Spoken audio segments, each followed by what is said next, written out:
So hey guys, I'm Sayan Ghosh and today I'm going to teach you the basics of photography. So without wasting any time, let's get started.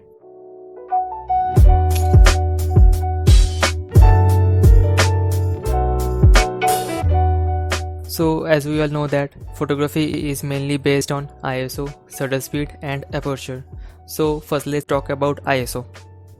So what is ISO? ISO is the sensitivity of the camera sensor. That means the higher the number, the more light will fall on the sensor, and the lower the number, the less light will fall on the sensor. So you might be thinking that crack the ISO for more light, but no, keep your ISO as low as possible because grains appear on the higher ISO. So let's see how higher ISO affects the whole image. So here are some images. This photo is taken with ISO 100, this one is taken with 200, this one is with 400, 800, 1600, 3200 and 6400. So as you can see, the grains appears in the pictures on the higher ISO. A cheaper camera go up to 3200 or 6400, but the expensive camera go up to 12,000 or 25,000. So the main question is how to play with ISO. What I usually do is, in outside I keep my ISO as low as possible, such as 100. In the sets 200, indoor 400 to 800 or even 1600. So in short, ISO is the camera sensor sensitivity. The higher the number, the more grains will appear in the pictures. So keep your ISO as low as possible. Let's jump into the another step, that is aperture. What is aperture? Aperture is the size of opening in your lens. You can grab a lens and see it happening. So this one is little confusing because the smaller the number, the bigger the hole and the more light comes in. And the higher the number, the less light comes in.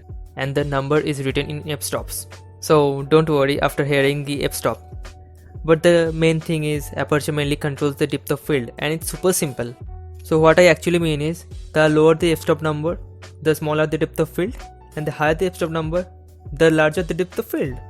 So here are some pictures. So the first picture is taken with the smallest aperture, that is 1.8. The second picture is shot with 2.8. This one is with 4, 5, 8, 11, 20. So by decreasing the aperture, I am bringing my background in focus. So according to the situation, you have to decide the aperture number.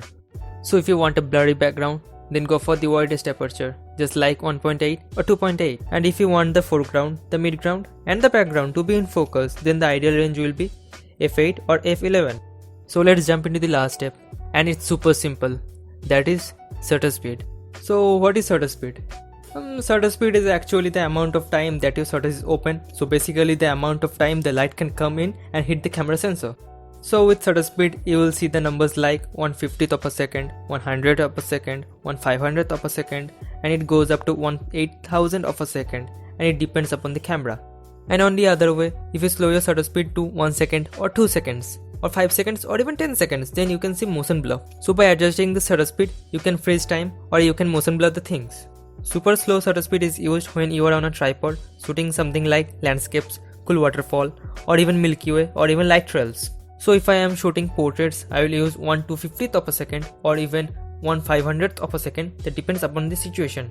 And if I am shooting sports, then I would use 1/800th of a second, 1000th of a second or even beyond. So if you want to freeze them, you need a faster shutter speed. So the basic of shutter speed is, lower the shutter speed, more motion blur, and faster the shutter speed, less motion blur. So as per conclusion, I will set my camera according to different situations. So these are the basics of photography. Hope you guys learned something and see you guys in the next video.